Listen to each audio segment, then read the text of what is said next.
নিজের বিবি যখন মাসিক থেকে পাক হলো তখন এই টাকা দিয়ে বিয়ে করে আনা বোকার বেটা বোকা নিজের বিবিকে টোটোতে বসিয়া পৌঁছে দিল কোথায়? ওই গ্রামে। কার বাড়ি? তো সুন্দর যুবকটার বাড়ি। কেন পাঠানো হলো? ওখানে যাও, ওই ছেলেটার কাছে তোমাকে 4 দিন 5 দিন কিংবা 6 দিন থাকতে হবে। শুধু খাবে আর ঘুমাবে এটা কথা নয়, ওই ছেলেটার বিছানায় তোমাকে যেতে হবে, ছেলেটার সাথে তোমাকে সঙ্গম করতে হবে, আর 4-5 বার সঙ্গম করে তারপরে তুমি বাড়ি আসবে। তোমার পেটে যদি বাচ্চা পয়দা হয় তাহলে ছেলেটা ওই ছেলেটার মতো সুন্দর হবে। আর আমার বাড়িতে যখন বাচ্চাটা আসবে তখন আমার বাড়িটা আলোয় আলোকিত হয়ে যাবে। পরের কাছে নিজের বিবিকে পাঠিয়ে সুন্দর বাচ্চা করে নিবে, তার জন্য এই জল্লাদের বাচ্চা নিজের বিবিকে পাঠিয়ে দিল আর একজনের কাছে। বেশি কথা বলতে পারবো না। সহি হাদিসের ভেতরে আছে জাহিলিয়াতের যুগে 4 রকমের বিবাহ হতো।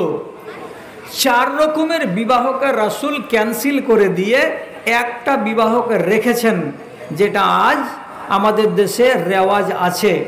আর যেটা বললাম এটাকে বলা হয় নেকাহুল ইস্তিবজাজ, মানে বীর্য নেওয়ার বিবাহ।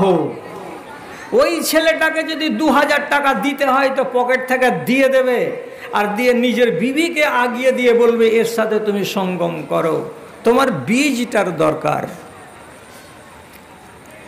আপনি বলুন, একটা ছোট করে প্রশ্ন, এই হারামি নীতিটাকে যদি আমার এই গ্রামের 100টা লোক মেনে নেয় তাহলে এই সমাজটা কি আর সমাজ হয়ে থাকবে? এই সমাজটা কি মানবের সমাজ হয়ে বাঁচবে?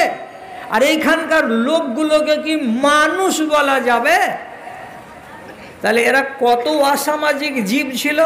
রাসূল যেই জায়গাতে জন্মগ্রহণ করছেন সেইখানকার মানুষগুলো। উদাহরণ,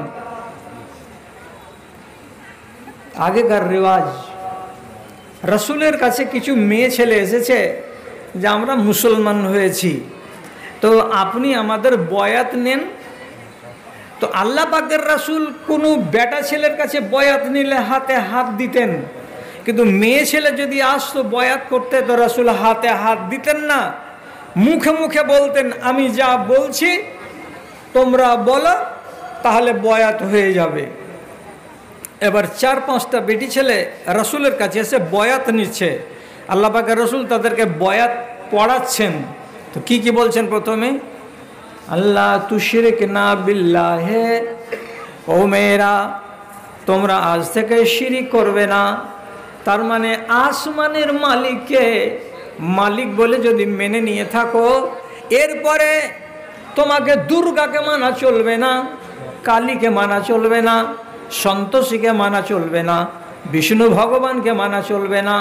অতএব আরব দেশের যতগুলো মাটির খোদা আছে একটাওকে তোমার মানা চলবে না, শিরিক করবে না। তখন মেয়ে ছেলেটি বলছে নাম জি আমরা শিরিক করব না। তারপর রাসূল শিখাচ্ছেন, জরুরি করে আল্লাহ রাসূল কমসে কম 4টা কথা বলতেন মেয়ে ছেলেদেরকে। এবার আরেকটা বলছেন তোমরা চুরি করবে না, চুরি করতে গেলে তোমাদের রিজিক পাক হবে না, আর রিজিক যদি পাক না হয় তোমাদের মানসিকতাটা পাক হবে না, অতএব তোমরা চুরি করতে যাবে না। জি চুরি করব না। 3 নম্বর, ছেলেদেরকে জীবন্ত মেরে ফেলবে না, বেটি ছেলে হোক বেটা ছেলে হোক যাই হোক না কেন ওকে আদর করবে, যত্ন করে তুমি লালিত পালি করবে। জি করব।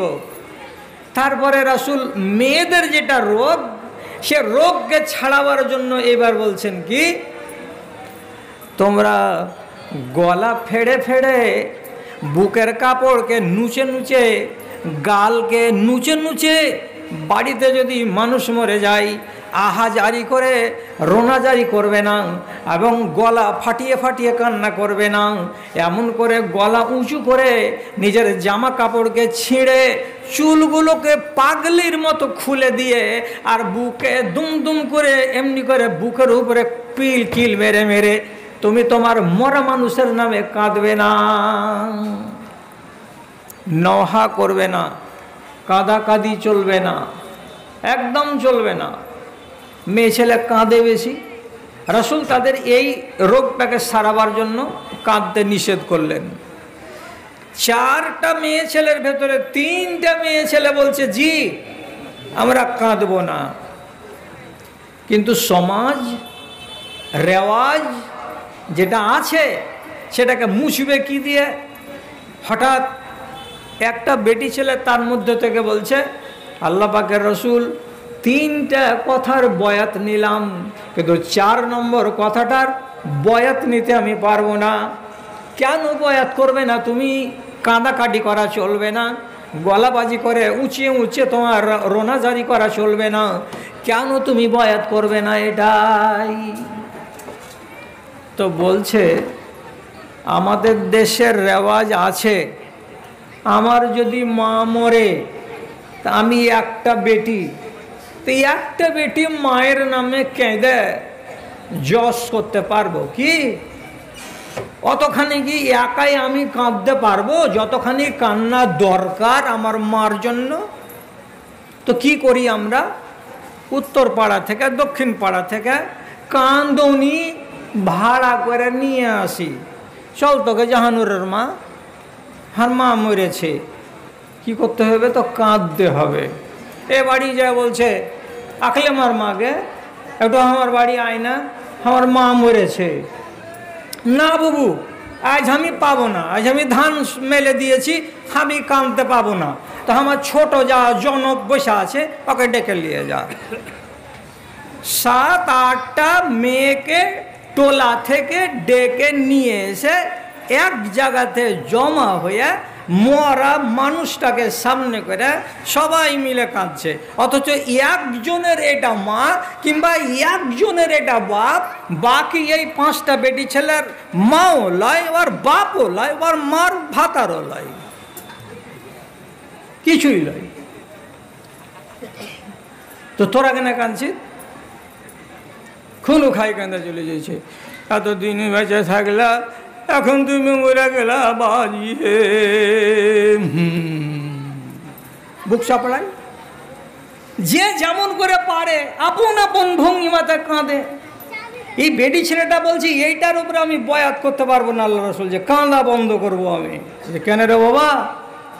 বলছে আল্লাহ পাকের রসুল, আমার যেদিন মা মারা গেছিল সেদিন কান্তির পাড় দক্ষিণ পাড়ার 3টা বেটি ছেলে এসে আমার বাড়িতে আমাকে কেঁদে দিয়েছিল, কাজে ওদের কান্না আমার ঘাড়ে বাকি চেপে আছে।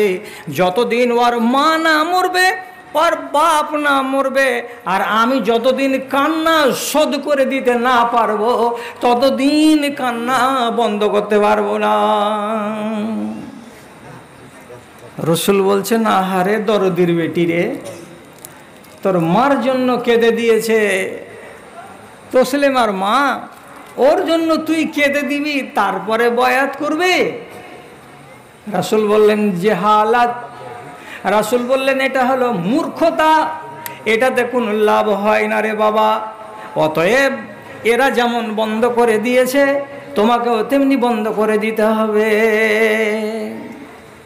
একটা একটা করে এই জেহালতগুলো উঠে যাচ্ছে, আর রাসূল এই পরিবেশটাকে মানুষের বানাচ্ছেন, সমাজটাকে মানুষের সমাজ বানাচ্ছেন ধীরে ধীরে ধীরে ধীরে এক এক করে। তাহলে কেমন হতে হবে সমাজটা? সমাজটা হবে এইরকম। কেমন? স্ত্রীকে যদি কোনো স্বামী কথা বলে, তার যদি না পছন্দ হয় তাহলে চুপচাপ থেকে যাবে, স্বামীর বিরুদ্ধে গর্জে কথা বলবে না।